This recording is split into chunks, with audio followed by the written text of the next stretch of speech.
Assalamualaikum warahmatullahi wabarakatuh. Nama saya David Kristus. Saya kuliah di Universitas Tangerang. Di Universitas Tangerang ini ada 6 fakultas, yaitu yang pertama ekonomi, fakultas hukum, fakultas keguruan atau ilmu pendidikan, fakultas MIPA, fakultas sastra, dan fakultas teknik. Kebetulan saya di fakultas teknik di teknik informatika yang berada di Simpang 2 ya, Simpang Sektor. Jalan Raya itu Buaran, Kecamatan Tangerang, Tangerang Selatan, Banten 1531. Ini saya presentasikan pertemuan 14 dengan berjudul Sistem Pendukung Keputusan. Masyarakat status tertulis. Tujuan saya membuat video ini yaitu untuk mengambil tugas informasi manajemen dari dosen Bapak Kutip Arifin SCM. Pengertian sistem pendukung keputusan dari support system atau sistem pendukung keputusan adalah serangkaian kelas tertentu dari sistem informasi komputerisasi yang mendukung kegiatan pengambilan keputusan bisnis dan organisasi.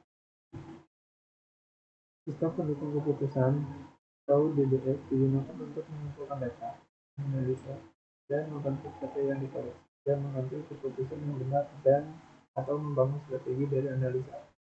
Tidak mengaruh terhadap komputer, basis data, atau manusia penggunanya. Dasar data SPK. SPK mulai dikembangkan pada tahun 1960-an. Tetapi istilah pendukung keputusan sendiri baru muncul pada tahun 1971 yang diciptakan oleh Di Anthony Fourie dan Michael Scott Martin. Keduanya adalah profesor MIT. Tujuan yang harus dicapai menurut Peter G. dan Scott Martin, sistem harus dapat membantu manajer dalam membuat keputusan guna memecahkan masalah sembunyi prospektif. B. Sistem harus dapat mendukung manajer dan mencoba menggantikannya. C. Sistem harus dapat meningkatkan efektivitas mengambil keputusan manajer.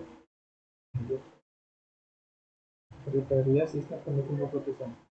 Sistem pendukung keputusan dirancang secara khusus untuk mendukung seseorang harus mengambil keputusan tertentu. Karakteristik sistem pendukung keputusan menurut Promo. 1. Interaktif. 2. Fleksibel. 3. Data kualitas. 4. Prosedur pakai. Lagi. Karakteristik dan kemampuan SPK. Menurut Turban dan kawan-kawan, sistem pendukung keputusan 2005.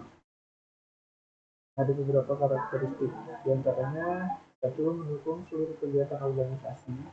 2. Mendukung beberapa keputusan yang saling berinteraksi. 3. Dapat digunakan berulang kali dan bersifat konstan. 4. Terdapat 2 komponen utama, yaitu data dan model. 5. Menggunakan baik data eksternal maupun data internal.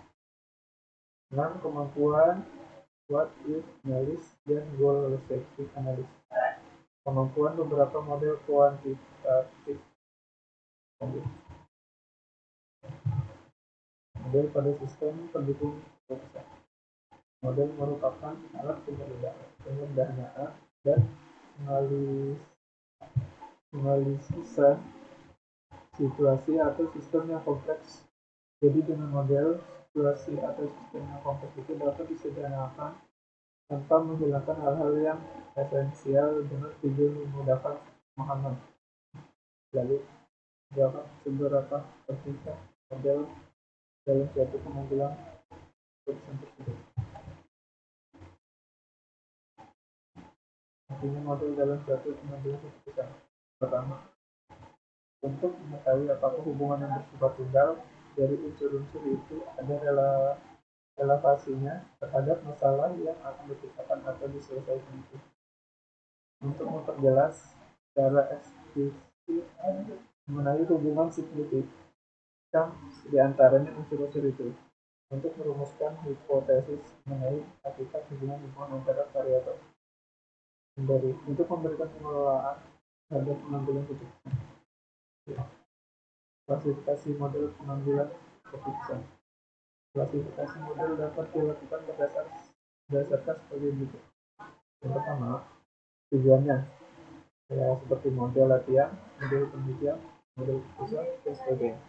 Bidang penerapannya, field of application, seperti model tentang transportasi, model tentang persediaan barang, model tentang pendidikan, dan sebagainya.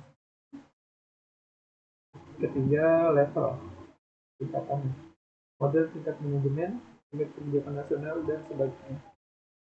4. Ciri waktunya dan karakter, model statis dan model dinamis. Bentuknya, form, model dua sisi, satu sisi, tiga dimensi, model konflik, model non-konflik, dan sebagainya. Karena pengambilan analitik development itu seperti tingkat di mana matematika pada digunakan.